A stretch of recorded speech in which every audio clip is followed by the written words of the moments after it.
మనం ప్రస్తుతం యాండ్రాయ్ గ్రామంలో అయితే ఉన్నాము.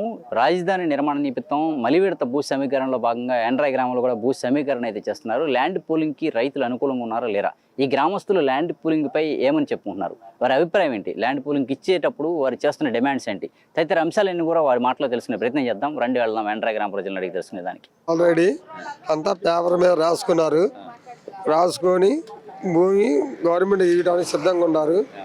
అదే మాది కొద్ది చిన్న గ్రామం కాబట్టి లేబర్ ఎక్కువ ఉన్నారు. ఆ పెన్షన్ పెంచాలని అడుగుతున్నాం ప్రభుత్వాన్ని. అదే భూమి లేని రైతులకి పెన్షన్ నెలకి అక్కడ 5,000 ఇస్తున్నారు కదా, వాటిని పెంచమని మేము అడుగుతున్నాం. ఎమ్మెల్యే గారిని మాట్లాడాము. ఇక్కడ రైతులు రుణమాఫీ అడుగుతున్నారు, ఇస్తామన్నారులే. అక్కడ ఎలాగైతే చేస్తారో ఈడ కూడా అట్నే చేద్దామన్నారు. పెంచడం అయితే ఏమి లేదన్నారులే. ఆర్డీ గారు వచ్చారు, ఎంఆర్ఆ గారు 2-3 రోజులు చెప్తున్నారు. ఇవాళ ఎమ్మెల్యే గారు, నారాయణ గారు, వాళ్ళందరూ, కలెక్టర్ గారు అందరూ వస్తూ ఉంటున్నారు. ఇటానికి సిద్ధంగానే ఉన్నారులే అందరూ. కాకపోతే ఒకళ్ళ ఊరు అన్నాక కాకపోతే కొత్తే ఎదురేగా ఉండిద్దిలే. వాళ్ళు కూడా లైన్ చేసుకొని ఇచ్చుకొని ఏదంటే ఆలోచించుకుంటున్నారులే, ఇబ్బంది ఏమి లేదు. అందరూ పెద్ద రైతులు ఉన్నారు, చిన్న రైతులు ఉన్నారు. పెద్ద రైతులు అయితే ఇస్తానికి సిద్ధంగానే ఉన్నారు. చిన్న రైతులు ఏంటంటే ఆ భూమిలో పండించుకొని తిని జీవనాధారం జరుగుతుంది కాబట్టి అది పోతుందని బాధే. కానీ గవర్నమెంట్కి వ్యతిరేకం ఇచ్చేది ఏమి ఉండదు కదా. వ్యవసాయ పనులు బాగా ఉంటాయా? బాగానే ఉండేది. పత్తి, మిరపలు వస్తారు, శనగ, కంది, బోర్లు వస్తాయి, నీళ్ళు తాగుతాయి. పంటలు మాత్రం బాగానే పడుతాయి. పత్తి వేసుకుంటారు రైతు. ఎక్కువగా పత్తి పంట ఎక్కువ ఉంది, శనగ పంట. 2,166 ఎకరాలు ఉంది మా ఊరు. ఎండ్రాయి రెవెన్యూ, చాపాడు, ఎండ్రాయి 1 కలిసి ఉండేది. మొత్తం 1,400 మంది ఓటింగ్. 1,450 ఉండేలే. బాగానే ఉండేది, చేస్తున్నారు. ప్రభుత్వం కూడా బాగానే సహకరిస్తుంది, ఇబ్బంది లేదు. భూమి ఇస్తాక సిద్ధంగానే ఉండవు. మాకు 50 సెంట్లు ఉంది, ఇస్తాక సిద్ధంగా ఉండవు. మాకైతే కవుల్లో అయితే 40 వేలు కావాలి.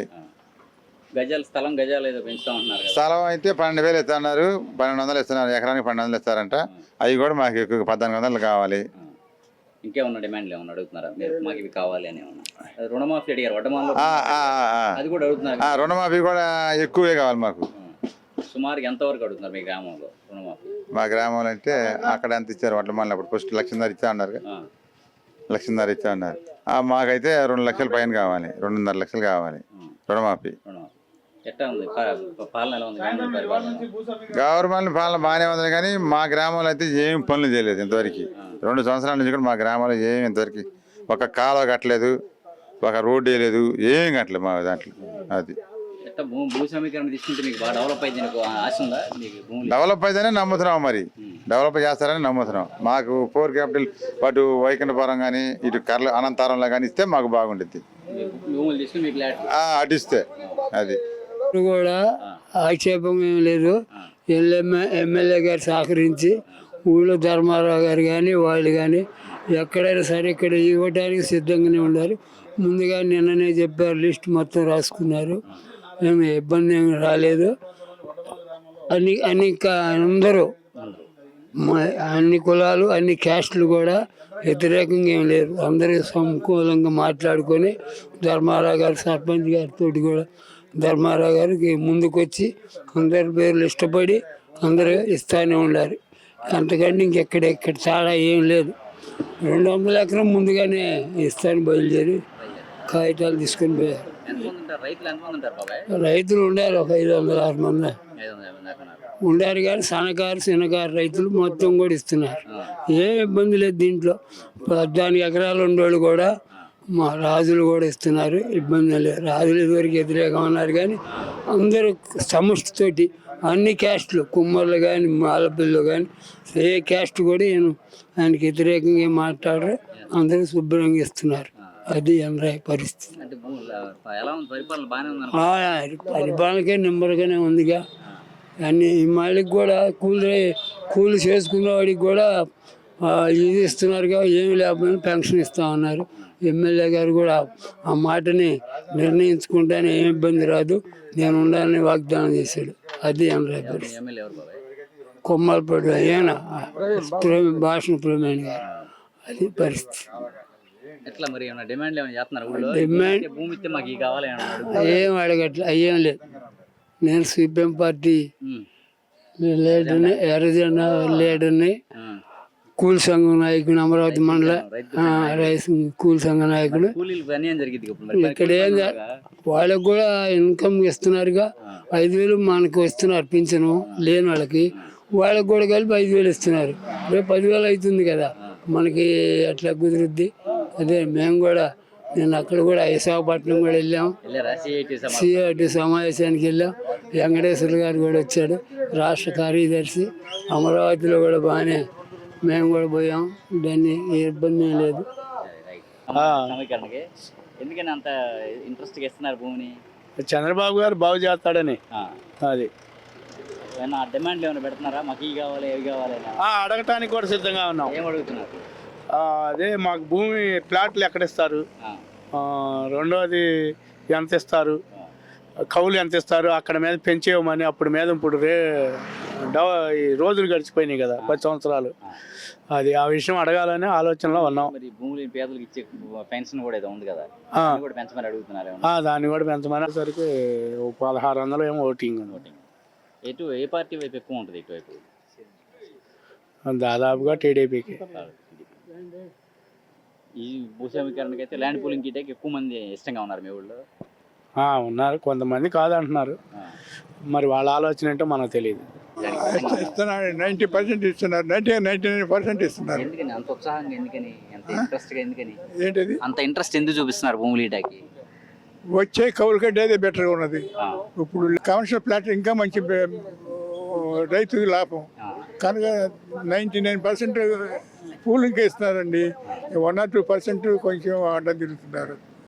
మరి గవర్నమెంట్ అప్పుల్లో కొంచెం వెనకాడుతుందని చెప్పారు. గవర్నమెంట్ కూడా కొంచెం ఇస్తాము, కాదు కొంచెం టైం పడుతుందని చెబుతున్నారు. రైతులు అప్పుడు దాకా ఆగలేకపోతున్నారు. అది 90% అనుకూలం, నేను ఒక్కనే కాదు. 90% అనుకూలం.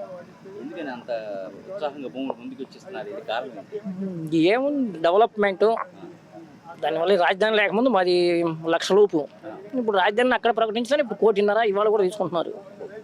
రేపు ప్లాట్లు ఇస్తే ఇంకా డెవలప్ అయిద్దనే కానీ వెనక్కి బ్యాక్ ఏం కాదు కదా డెవలప్. ముందు ఇచ్చిన ప్లాట్లు కొంత సమస్యలు ఉన్నాయి అంటున్నారు కదా, దాని మీద మీరు ఎలా?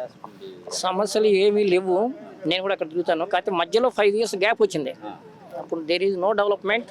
అందులో వాళ్ళని కొన్ని ఇబ్బందులు పెట్టారు. వాటి వల్ల భయపడి కొన్ని ఇబ్బందులు ఉత్పన్నమైనవి అసలు లేటు మూలకాన. ఇప్పుడు అది ఎమ్మటే కనుక చేసేస్తే కంటిన్యూషన్ జరుగుతూ ఉంటే పని రాదు, తేడాలు రావు అని అనుకుంటున్నాం. అదే సమస్య అడుగుతున్నాం వాళ్ళని కూడా. ఇప్పుడు వచ్చిన